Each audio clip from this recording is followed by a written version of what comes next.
Tekmovalci, pred vami je ena posodica. V njej je pred nekaj dnevi zmešano lepilo iz moke in vode. Na krožničku, oziroma tam zraven, pa imate tudi kvas. Dajte malo preveriti, kakšen je vonj. Lepo prosim. Smrdi. Po kvasu. Ja, malo imamo kremženja. Kaj to pomeni? Po kvasu lepo diši, to pa ne. Je vonj prijeten ali ne? Vijoličasti, kaj ste ugotovili? Kvas lepo diši, sam ta stvar pa ne. Ta stvar pa ne preveč. Pa vam, rumeni? Nam je vse enako. Vam je pa vseeno. Dobro. Ja, gremo na vprašanje. Lepilo iz moke in vode se v nekaj dneh pokvari. V zmesi lahko vidite mehurčke ter zaznate značilen vonj po kvasu. Kateri organizmi so odgovorni za to spremembo? So to A, bakterije, B, glive, C, rastline ali D, živali?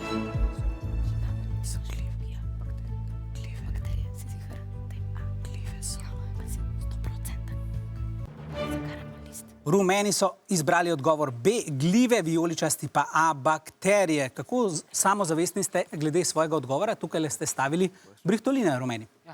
Ja, odkot veste, da gre za glive, pa ne recimo za bakterije, rastline, živali? Zato, ker kvasovke, ki ti pač zmešaš, a ne daš tudi v kruh in pole se dvigne, zato, ker se nahranijo. In glive se ponavadi hranijo s takimi rečmi. S takimi stvarmi. Dobro, poglejmo, če imate prav. Današnja oddaja je bolj domača, ampak tole žal ne bo dišeča potička, ampak lepilo narejeno je iz moke in vode. Takole. Dobro pa mu je dodati še nekaj soli ali pa kisa, recimo en ščepec. Takole. Je pa sicer zelo priljubljeno, predvsem zaradi organske narave, vendar je tako narejeno lepilo obstojno le nekaj dni. Pa še to le, če ga hranimo v hladilniku. Ja, že vidim, da se počasi začne limati. Po nekaj dneh pa se v lepilo iz moke in vode naselijo mikroorganizmi iz zraka in začnejo fermentacijo. Tole bom malo pustil in pokazal, kako to zgleda, če imamo nekaj dni staro lepilo. Tole pa ne zgleda preveč prijetno na otip. Kaj pa vonj? Kaj pravi vonj?